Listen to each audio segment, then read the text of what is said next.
Welcome back. We are joined today by Professor John Mearsheimer. Bienvenido de nuevo. Hoy nos acompaña el profesor John Mearsheimer para hablar de lo que parece ser una guerra inminente contra Irán. Gracias, como siempre, por dedicar tu tiempo. Un placer, Glenn. Siempre es un gusto estar aquí. Parece que Estados Unidos se encuentra en las fases finales antes de un ataque a Irán. Supongo que podemos deducirlo por el aumento de las capacidades militares y las intenciones declaradas. Todo parece indicar eso. Sin embargo, por otro lado, no veo un resultado claro aquí, ni una estrategia sobre cómo debería definirse la victoria. Y además, muchas cosas pueden salir mal. ¿Cree que este ataque llegará realmente a producirse? How do you see this? Do you think this attack will happen?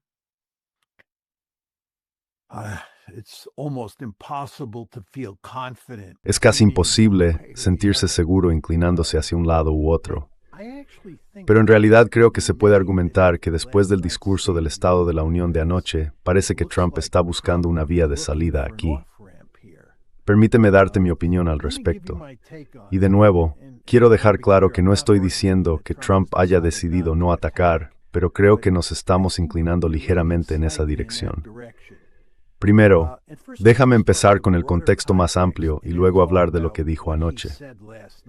En cuanto al contexto general, es muy importante entender que prácticamente todos los países del mundo, excepto Israel, no quieren que ataquemos.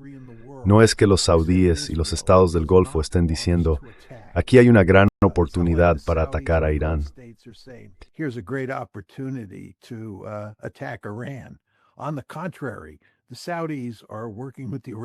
Al contrario, los saudíes están colaborando con los iraníes y los estados del Golfo también están trabajando con los iraníes para dejar claro que se oponen a este ataque y que no participarán. Los chinos y los rusos están en contra. Los europeos se oponen discretamente. Solo Israel está a favor. Ese es el primer punto. El segundo punto es que los asesores militares del presidente Trump básicamente le han dicho, no tenemos una estrategia viable. No tenemos una estrategia plausible para ganar esta guerra. Esto es realmente bastante notable. Y por cierto, le dijeron lo mismo el 14 de enero, cuando estaba pensando en atacar a Irán ese día. Sus asesores militares y, por supuesto, el general Milley, presidente del Estado Mayor Conjunto, que es la persona clave aquí, se lo estaban diciendo. Y nada ha cambiado. No tenemos una opción militar viable.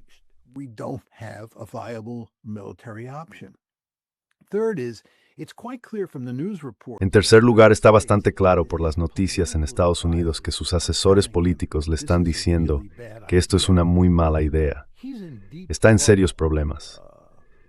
Y lo que estoy diciendo aquí es que las elecciones de mitad de mandato se celebrarán en noviembre. La economía no está en buen estado.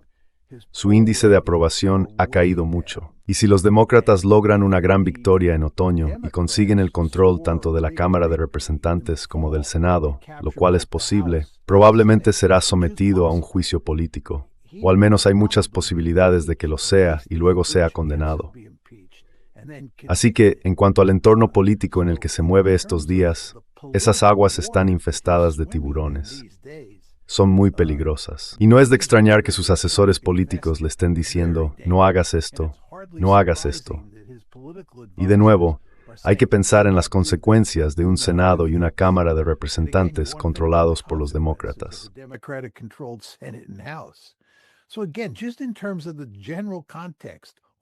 Así que de nuevo, en términos del contexto general, solo un país en el planeta, Israel, está presionando por esto. En segundo lugar, sus asesores militares le están diciendo que se trata de un ataque mal aconsejado. Y en tercer lugar, la política dice no lo hagas. Ese es el contexto. Luego pasamos a lo que dijo anoche y a lo que está ocurriendo aquí. No dijo que el enriquecimiento nuclear tuviera que quedar fuera de la mesa. No dijo que Irán tuviera que deshacerse de sus misiles balísticos nucleares. No dijo que Irán tuviera que dejar de apoyar a Hezbollah, Hamas y los hutíes. Esas han sido tres exigencias que han surgido en numerosas ocasiones durante el último mes aproximadamente, pero no repitió ninguna de ellas. Todo lo que dijo fue que Irán no puede tener un arma nuclear.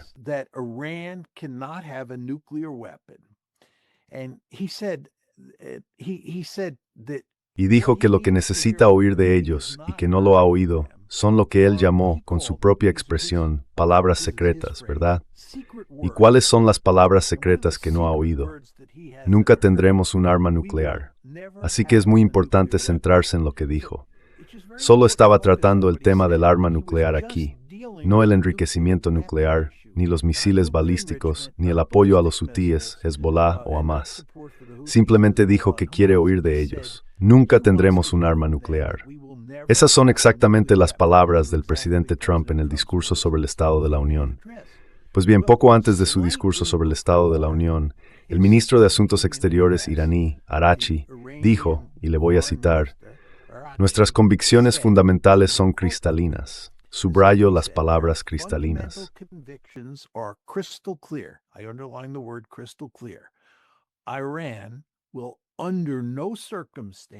Irán no desarrollará bajo ninguna circunstancia un arma nuclear. Me parece, Glenn, que esas son las palabras clave, las que el presidente Trump quería oír. Y ahora las ha escuchado, sin duda. Así que cuando piensas en lo que dijo el presidente Trump anoche y en lo que dijo el ministro de Asuntos Exteriores iraní poco antes del discurso sobre el Estado de la Unión, me parece que aquí se está gestando un acuerdo. Y si lo situamos en un contexto más amplio, parece que no va a haber una guerra. Ahora bien, quiero subrayar que no estoy diciendo que Trump no vaya a atacar a Irán. Nadie quiere tener un alto nivel de confianza al predecir lo que hará. Pero esta mañana, mientras hablamos aquí en Estados Unidos, supongo que allí en Europa ya es de noche, parece que el presidente Trump está buscando una vía de salida.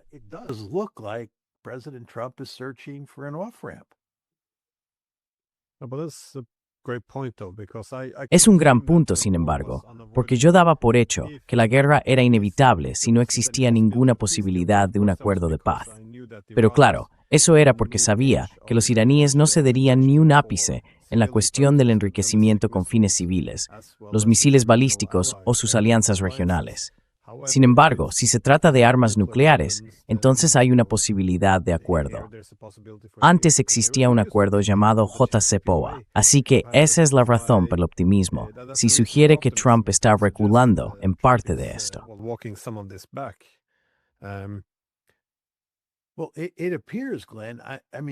Bueno, parece, Glenn, quiero decir, ya sabes, como sabes, con el presidente Trump, las cosas pueden cambiar de un minuto a otro. Pero parece que el enriquecimiento nuclear no es el problema. Y por cierto, cuando cité a Araghchi antes, él dijo, después de afirmar que Irán, bajo ninguna circunstancia, desarrollaría un arma nuclear, que tampoco renunciaría nunca a su capacidad de enriquecimiento nuclear. Así Trump sabe que el enriquecimiento nuclear no está sobre la mesa.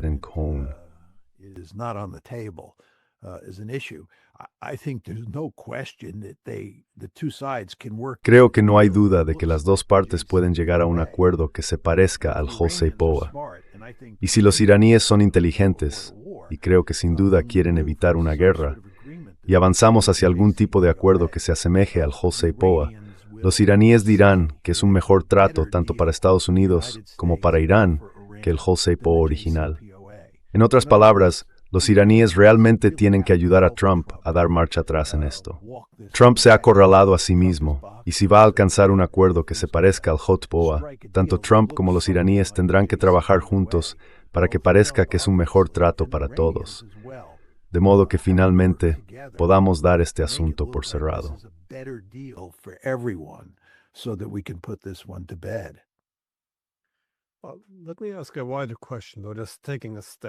Permíteme hacer una pregunta más amplia, dando un paso atrás. ¿Por qué la guerra, para empezar? ¿Existe aquí una percepción equivocada de amenaza? ¿En qué sentido es Irán una amenaza para Estados Unidos? Nadie sugiere que tenga actualmente la capacidad de atacar a Estados Unidos. Tampoco nadie sugiere que posea armas nucleares. Así que si observamos tanto las capacidades como las intenciones, no veo ni la capacidad ni la intención de atacar a Estados Unidos. Entonces, ¿crees que la percepción de la amenaza se ha cambiado? ¿O por qué existe de repente una necesidad de atacar a Irán?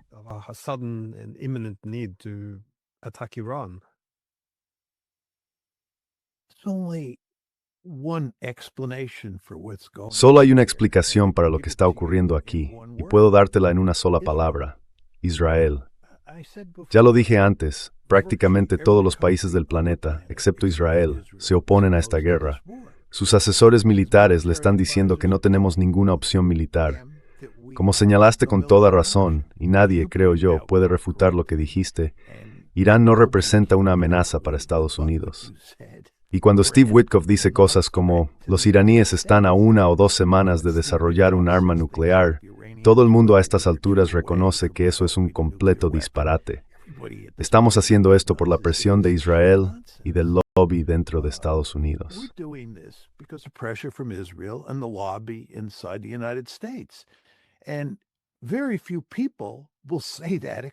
Y muy pocas personas lo dirán explícitamente, porque en Estados Unidos y en Occidente en general hay que andar con cuidado cuando se habla de Israel. Lo mismo ocurrió con la guerra de Irak en 2003. Si miras el libro que Steve Walt y yo escribimos sobre el lobby israelí, tenemos un capítulo entero dedicado a la guerra de Irak. Y no hay absolutamente ninguna duda de que Israel y el lobby desempeñaron un papel central en empujar a Estados Unidos hacia esa guerra. No fueron solo Israel y el lobby, pero Israel y el lobby desempeñaron un papel central. Lo documentamos con mucha claridad. Y ni siquiera teníamos acceso a los archivos del gobierno en ese momento, pero fue fácil documentarlo.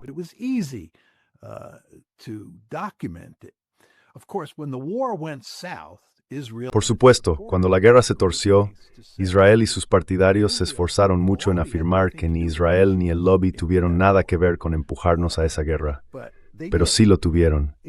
Si se examina la literatura sobre la guerra de Irak, lo que se ha escrito desde entonces sobre sus causas, es decir, por qué Estados Unidos hizo esto, casi nadie menciona a Israel.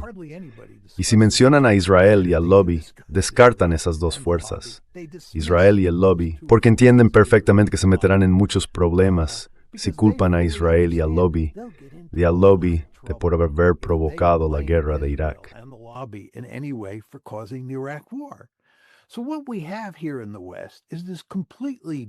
Así que lo que tenemos aquí en Occidente es un discurso completamente distorsionado sobre la política de Oriente Medio que deja a Israel fuera de la historia, cuando de hecho a menudo es el factor clave que impulsa todo. Y eso es lo que está ocurriendo aquí. Solo piensa, Glenn, en todas las veces que Benjamin Netanyahu ha venido a la Casa Blanca durante el último año para visitar al presidente Trump. No ha venido a hablar de las relaciones entre Europa e Israel. No ha venido a jugar al Tiddlywinks. Ha venido a hablar de Irán. Y su última visita se debió al hecho de que pensaba que Trump estaba echándose atrás respecto a atacar a Irán. Esto demuestra que Benjamin Netanyahu está profundamente comprometido con lograr que Estados Unidos ataque a Irán por Israel. Eso es lo que está ocurriendo aquí.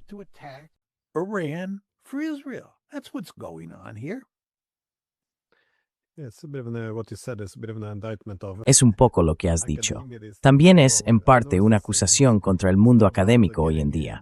He notado lo mismo. No se trata de contar bien la historia, sino de obedecer la narrativa. Pero déjame hacerte una pregunta. Incluso si Irán tuviera la capacidad de atacar a Estados Unidos, gran parte del debate debería haberse centrado en la disuasión, porque cualquiera que planeara atacar a Estados Unidos estaría fuera de sí. Estados Unidos es, con diferencia, el fuerte más poderoso del planeta. Así que esta es una locura, y ¿qué puede hacer disuades, especialmente iraníes?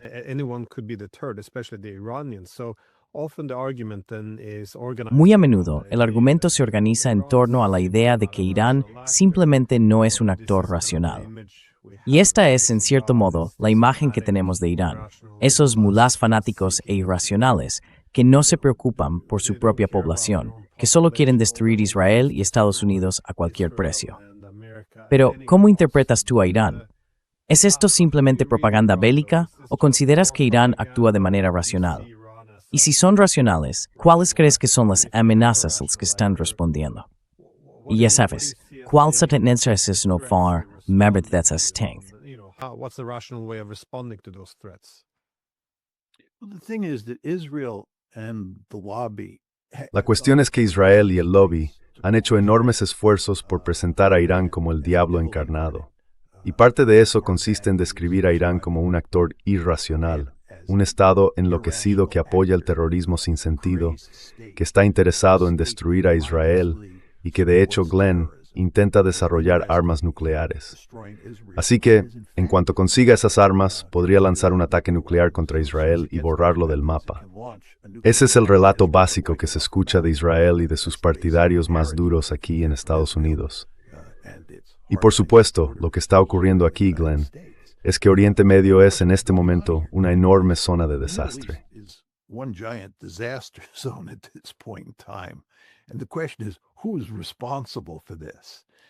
Y la pregunta es, ¿quién es responsable de esto? Mucha gente cree que Israel es el responsable, que Israel es como un elefante desbocado, y los israelíes y el lobby lo entienden. Así que lo que están haciendo es presentar a Israel como la víctima, argumentando que Irán es el Estado responsable de todo este caos. No es Israel, es Irán. Y además, Glenn, quieren que creas que Irán no puede ser disuadido porque es un Estado irracional. Y eso significa que necesitamos un cambio de régimen. Y en realidad, si pudiéramos ir más allá y dividir el país, sería aún mejor.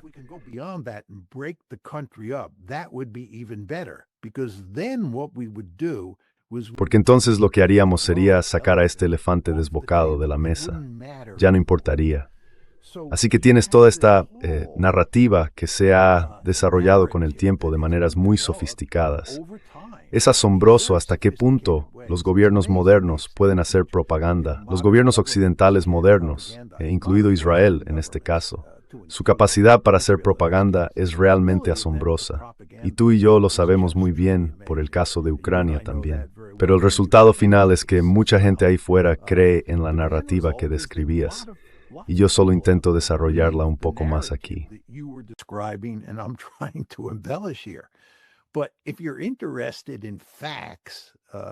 Pero si te interesan los hechos, la verdad es que el elefante desbocado en Oriente Medio no es Irán. Quiero que alguien me diga, ¿cuándo fue la última vez que Irán inició una guerra, verdad? ¿Cuándo empezó Irán una guerra? No creo que el Irán moderno haya iniciado nunca una guerra. Sabes, en los medios oirás hablar de que Irán atacó a Israel 2 veces en 2024, y la retórica da a entender que Irán golpeó a Israel de la nada, 2 veces, en abril y octubre de 2024. Pero si miras con atención esos casos de ataques israelíes contra Irán, y esto sigue y sigue, Irán no es en absoluto un estado especialmente agresivo.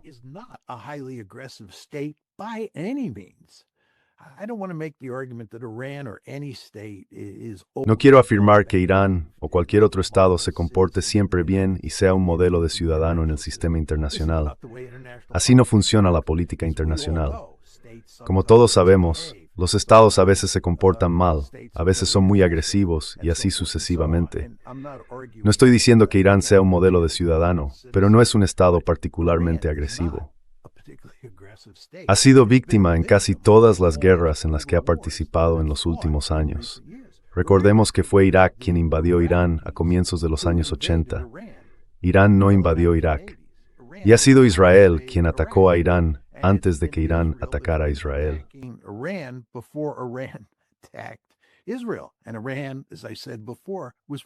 Y como dije antes, Irán estaba tomando represalias. En cuanto a la racionalidad, creo que todas las pruebas demuestran que Irán es un estado racional. Cuando escuchas al ministro de Asuntos Exteriores hablar, y cuando escuchas al ayatolá, hablan en términos racionales y legales. Lo que dicen suele tener sentido. Esto no significa que esté de acuerdo con todo lo que dicen, pero sostener que son unos locos desquiciados, personas echando espuma por la boca y buscando una oportunidad para iniciar una guerra y causar una gran destrucción a Estados Unidos o a Israel, simplemente no lo veo así.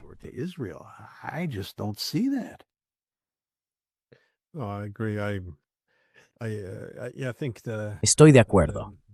Creo que la imagen de Irán ha sido gravemente manipulada. Cuando estuve en Teherán, sabía que la propaganda era muy intensa, pero casi esperaba otra versión de los talibanes.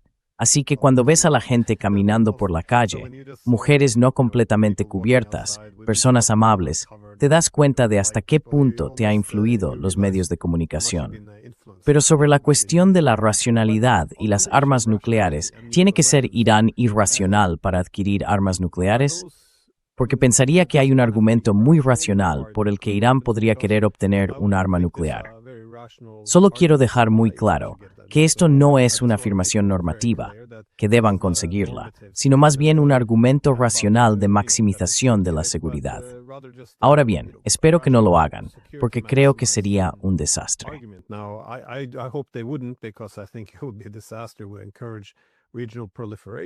Desalentamos la proliferación regional. Sin embargo, si yo estuviera asesorando al gobierno iraní, y de nuevo, si tuviera los intereses de seguridad de Irán como máxima prioridad, vería un argumento racional por el que podrían querer este disuasivo definitivo, especialmente cuando el país más poderoso del mundo parece estar intentando destruirlos. Supongo que lo que quiero decir es que la lección de las últimas décadas parece ser que los países que desarrollan estas armas, ya sea Pakistán o Corea del Norte, están a salvo, mientras que los países que abandonaron sus programas, como Irak o Libia, fueron destruidos. Así que, de nuevo, para dejarlo claro, esto no es un argumento normativo, pero ¿no habría un argumento racional por el que Irán querría armas nucleares?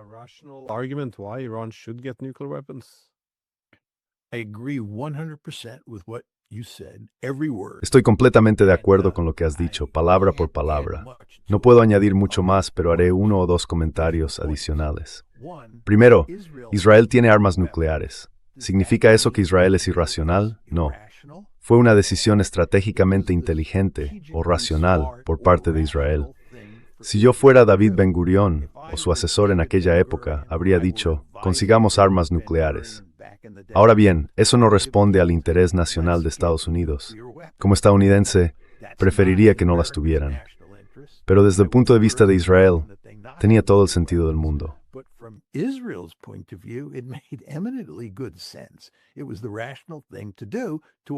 Era lo más racional que se podía hacer, adquirir un elemento de disuasión nuclear. Y lo que es bueno para el uno, es bueno para el otro. Esa misma lógica se aplica a Irán, tal como lo has expuesto. Si damos un paso más y volvemos a Israel, no vemos a Israel, a Estados Unidos ni a ningún otro país con armas nucleares, en ese sentido, moviéndose para deshacerse de ellas. Les gustan sus armas nucleares, y la razón es que las armas nucleares son la disuasión definitiva. No culpo a los israelíes por querer ser el único estado en Oriente Medio con armas nucleares. Tiene todo el sentido del mundo.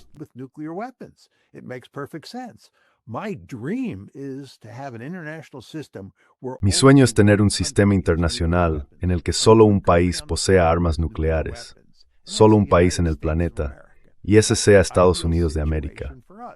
Esa sería la situación ideal para nosotros.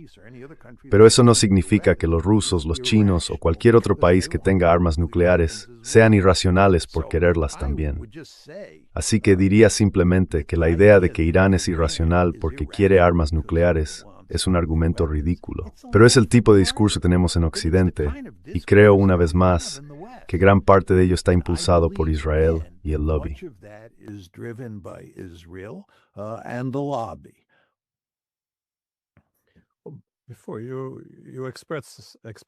Mostraste cierto optimismo después del discurso del Estado de la Unión de Trump, al parecer porque está intentando dar marcha atrás en parte de esto.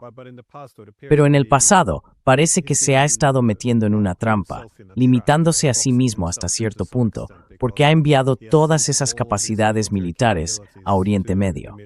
Creo que esta es la mayor concentración desde la invasión de Irak en 2003. Pero también hay una enorme presión procedente de Israel.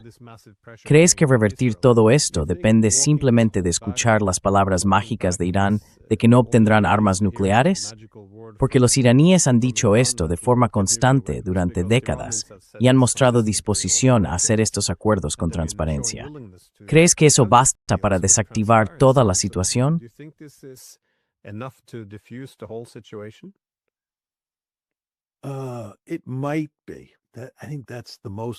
Podría ser. Creo que eso es lo máximo que podemos decir por ahora. Quiero decir, no hemos hablado mucho de las presiones del otro lado y de la historia que uno podría contar desde ese lado, la historia que lleva a la guerra. La verdad es que Trump está bajo una presión tremenda por parte de Israel. no hay duda de eso. Acabamos de hablar de todas esas visitas de Bibi Netanyahu a Estados Unidos. Los israelíes realmente quieren que hagamos esto, y podemos hablar más sobre ello, porque creo que ven aquí una ventana de oportunidad, y ven que esa ventana se está cerrando a largo plazo.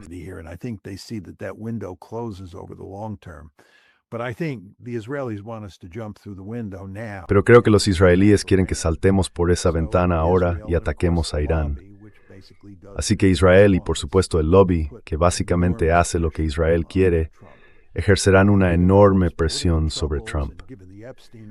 Y dado los problemas políticos de Trump y dado el asunto Epstein, eso tendrá realmente importancia. Habrá una gran presión sobre Trump desde esos sectores para que actúe, y puede que se sienta obligado a hacerlo por esa razón. Segundo punto que señalaría Glenn, ¿crees que hay una historia ingeniosa que se pueda contar, una historia que un informador hábil pueda relatar, sobre cómo se puede usar la fuerza militar de forma limitada, luego declarar la victoria y, en efecto, salir de esta trampa en la que el presidente Trump se ha metido?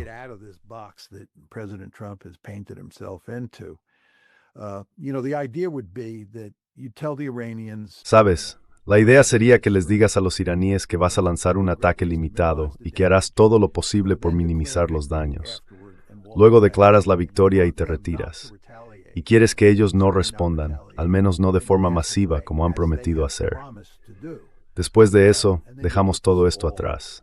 Así que existe una opción militar limitada aquí, y eso contribuye mucho a abordar la advertencia del general Kane de que no podemos librar una guerra prolongada. Simplemente no tenemos el inventario necesario de misiles y bombas para hacerlo.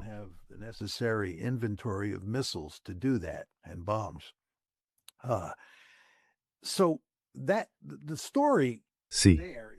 Así que la historia ahí es que la presión de Israel y del lobby, junto con la creencia de que solo se dispone de una opción militar limitada, pueden empujarle a hacer esto. Esa sería la historia desde el otro lado. Creo que el mayor problema con esa historia tiene que ver con la opción militar limitada. Creo que los iraníes han dejado claro que si los atacamos, van a ir con todo contra nosotros. Van a responder con fuerza. Y si lo hacen, entonces tendremos que contraescalar. No podemos lanzar un ataque limitado y luego dejar que los iraníes golpeen a Israel, ataquen bases estadounidenses en Oriente Medio y cierren el estrecho de Hormuz. Es decir, una vez que los iraníes te han hecho subir tan alto en la escalada, realmente tenemos que responder con contundencia, al igual que los israelíes.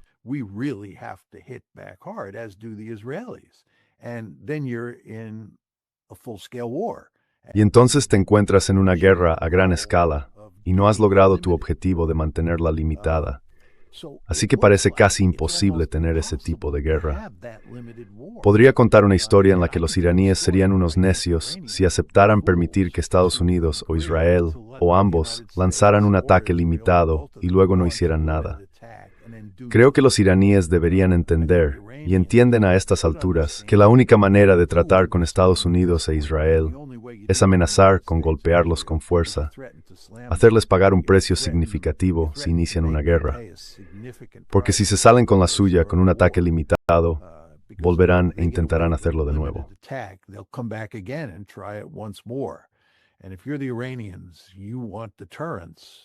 Y si eres iraní, quieres la disuasión a largo plazo. Así que no creo que la opción limitada sea viable. No me sorprendería que el general Kane y sus asesores militares le hayan dicho que, bueno, podemos usar una fuerza militar limitada, pero que probablemente escalará y entonces estaremos en serios problemas. Así que creo que eso deja la presión de Israel y del lobby como el principal factor que empuja a Trump hacia la guerra. Lo que haga es muy difícil de decir.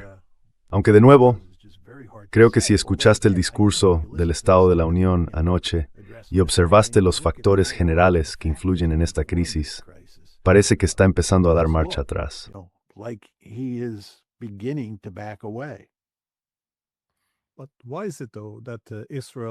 Pero ¿por qué es entonces que Israel sería el único país que querría una guerra con Irán?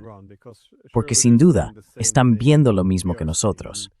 Sería un desastre para ellos si, como en junio, tuvieran que dar marcha atrás después de que Irán demostrara que podía hacer retroceder tanto a los israelíes como a los estadounidenses. Y si eso vuelve a ocurrir, incluso después de una guerra más amplia en la que los iraníes logren infligir mucho daño también a los estadounidenses, no sería bueno para Israel de ninguna manera.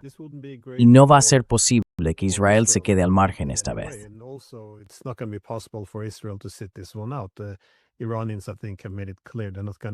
Creo que los iraníes han dejado claro que no van a fingir que Israel no forma parte de esta guerra. Así que, dado que se trata de una guerra que no puede controlarse, Estados Unidos no tiene dominio de la escalada en cuanto a decidir cuándo empieza, cuándo termina o cómo debe librarse.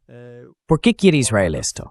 Porque sin duda, la credibilidad de Estados Unidos y, en esencia, la capacidad de Trump para ejercer la máxima presión y lograr que los países cumplan, todas esas cosas están en el interés de Israel. Entonces, ¿por qué querrían arriesgar todo eso en una guerra con una probabilidad de éxito tan incierta?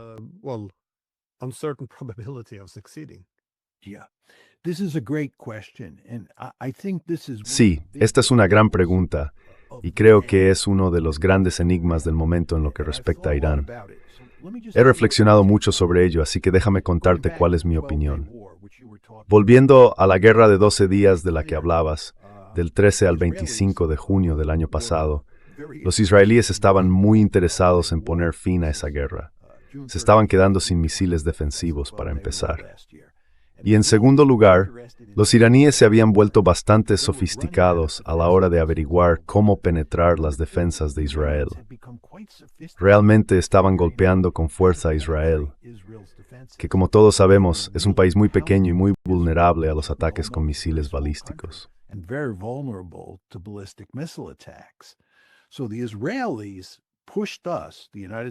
Así que los israelíes nos presionaron a los Estados Unidos para poner fin a la guerra el 25 de junio, avanzando hasta el 14 de enero de este año. Aquella mañana, lo recuerdo muy bien, parecía que el presidente Trump iba a atacar a Irán en breve. Parecía que los bombarderos estaban listos, por así decirlo. Pero lo que ocurrió entonces fue que el presidente Trump decidió no atacar. Y una de las dos razones por las que no lo hizo fue que el primer ministro Netanyahu le pidió que no lo hiciera, porque consideraba, este es el primer ministro Netanyahu, que Israel no estaba en condiciones de defenderse. Avanzando hasta el presente, hoy Israel está presionando a los Estados Unidos para que ataque. Este es un enfoque diferente del que vimos el 14 de enero y diferente del que vimos al final de la guerra de 12 días.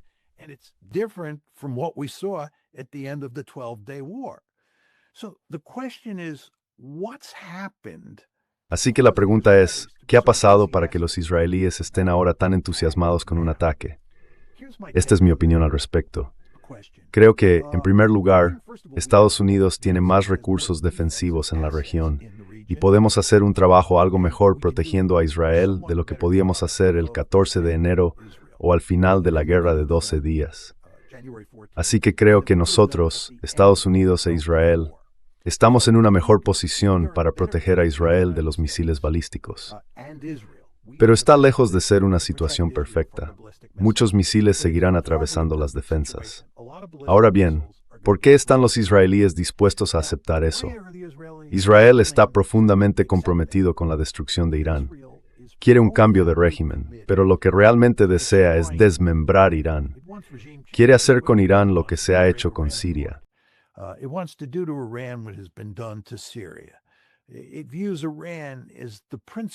Considera a Irán como la principal amenaza o la principal amenaza potencial en la región y realmente quiere destruirlo.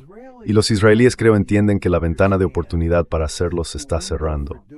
En primer lugar, los chinos y los rusos están interviniendo para ayudar a los iraníes de una manera significativa.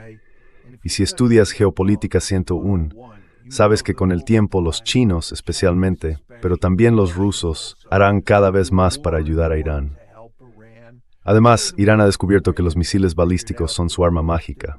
Van a desarrollar más misiles balísticos. Van a desarrollar misiles balísticos hipersónicos de primera categoría. ballistic missiles that are first class. They're going to be able to really blast. Van a poder atacar con fuerza a Israel en una guerra futura. Ahora pueden dañar significativamente a Israel, pero con el tiempo solo empeorará. Así que esta es una ventana de oportunidad, ¿verdad? Si vas a ir contra Irán, si vas a impulsar un cambio de régimen con el poder militar estadounidense e israelí, ahora es tu única oportunidad.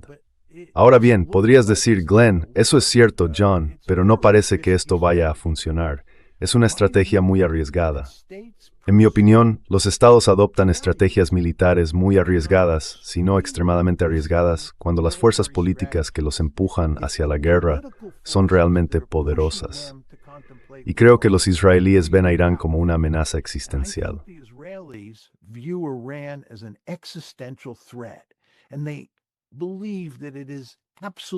Y creen que es absolutamente imprescindible afrontar esta amenaza existencial lo antes posible, porque una vez más, la ventana se está cerrando. Así que creo que los israelíes han decidido que aunque las cosas no han cambiado mucho desde el 14 de enero, han cambiado lo suficiente como para que tengamos que seguir esta estrategia extremadamente arriesgada.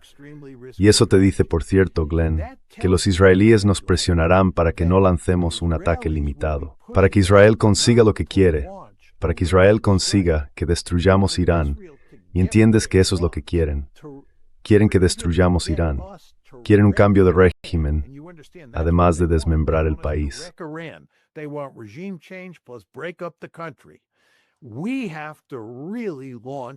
Tenemos que lanzar realmente un ataque masivo, y ese ataque tendrá que extenderse no durante días, sino durante semanas. Y de nuevo volviendo al general King, lo que él dice es que no tenemos esa capacidad. Pero los israelíes piensan que una vez que entremos en la guerra y empiece a escalar, no tendremos más opción que continuar. Será análogo a lo que se ve en Ucrania. Una vez que te metes en estas grandes luchas, es difícil salir de ellas. Y los israelíes quieren meternos en la lucha. Si el presidente Trump dice, lo último que quiero es una guerra eterna, está claro que el presidente Trump no quiere una guerra eterna. Esa no es la visión israelí.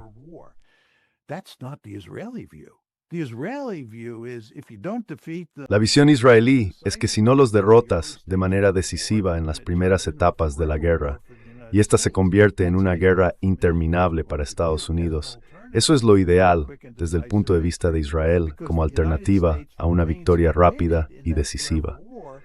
Porque en esa guerra interminable, Estados Unidos sigue comprometido con la destrucción de Irán, y finalmente, Estados Unidos lo logrará. Así que creo que los israelíes se han vuelto muy entusiastas con la idea de una guerra, aunque entienden que Israel saldrá perjudicado, porque hay una ventana de oportunidad aquí, en primer lugar. Y en segundo lugar, conseguirás que Estados Unidos haga el trabajo más duro, y Estados Unidos acabará imponiéndose.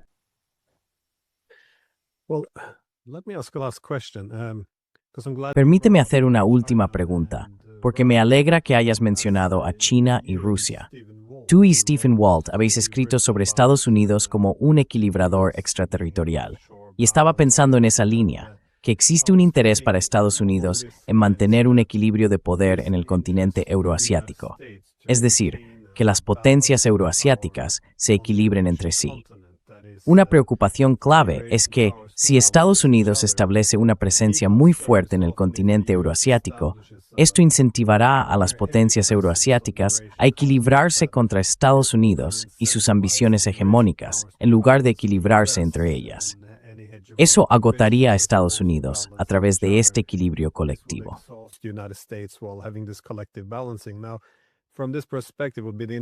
Ahora bien, desde esta perspectiva, sería de interés para Estados Unidos reducir un poco más su presencia para poder replegarse, lamerse las heridas, recuperar su fuerza, abordar el problema de la deuda, reforzar sus capacidades militares y así sucesivamente. Y esta es también la razón por la que Estados Unidos no debería empujar a Rusia hacia los brazos de China, porque eso eliminaría este equilibrio clave. Pero ahora todo esto también está empujando a Irán hacia esta alianza informal entre China y Rusia, lo que debe de ser una pesadilla estratégica para Estados Unidos. ¿Ves algún indicio de que Estados Unidos reconozca esto o quiera evitar una alianza euroasiática de este tipo? ¿O cree Estados Unidos que puede eliminar a Irán y que así evita el equilibrio?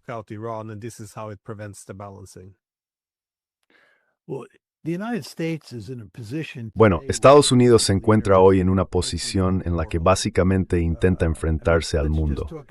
Quiero decir, hablemos simplemente de Rusia, China y Estados Unidos. Como he dicho en innumerables ocasiones, es de interés para Estados Unidos mantener buenas relaciones con los rusos. Es de interés para Estados Unidos poner fin a la guerra de Ucrania. De hecho, era de interés para Estados Unidos no haber iniciado nunca la guerra de Ucrania. Pero una vez que comenzó, Estados Unidos tiene un interés particular en ponerle fin. ¿Por qué es así? Porque la guerra de Ucrania ha tenido como resultado, en primer lugar, que los estadounidenses estén atascados en Europa del Este y que entreguen enormes cantidades de armamento a los ucranianos. Armamento que deberían conservar en su inventario para hacer frente a China y a otras contingencias.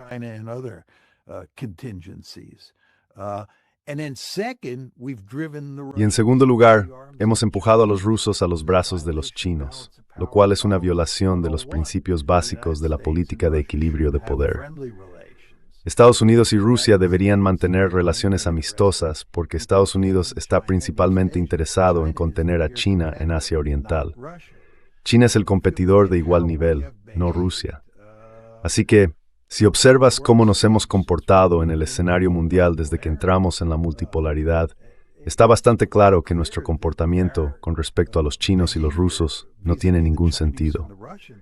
Ahora, si bajamos un nivel más e incorporamos a los iraníes, creo que lo que dices es exactamente correcto.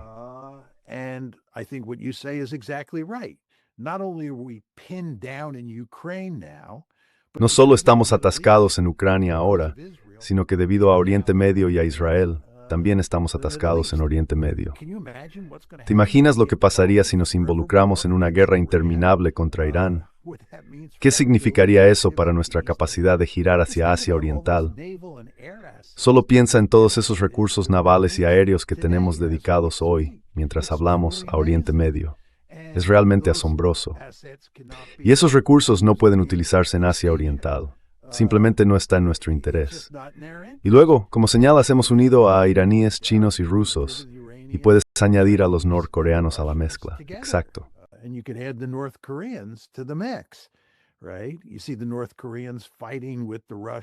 Ves a los norcoreanos luchando junto a los rusos contra Ucrania. Ves que Corea del Norte mantiene buenas relaciones con Rusia y China, y ninguna con Estados Unidos. No conseguimos ni empezar con los norcoreanos.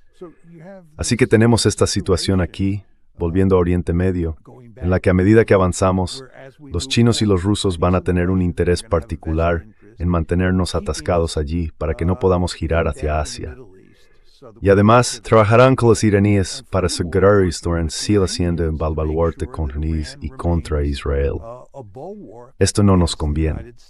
Deberíamos tener buenas relaciones con Irán.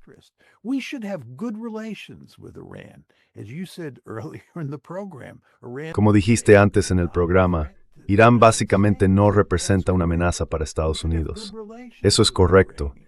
Deberíamos mantener buenas relaciones con los iraníes. Deberíamos esforzarnos por lograr algún tipo de acercamiento con ellos, al mismo tiempo que nos aseguramos de que no consigan armas nucleares, lo cual creo que es posible. Pero tenemos exactamente el enfoque contrario, y el resultado final es que Estados Unidos está en serios problemas en el ámbito de la política exterior, tanto si miras solo a las tres grandes potencias, China, Rusia y Estados Unidos, como si bajas un nivel más e incluyes a países como Irán, Corea del Norte, Israel y otros del Golfo también.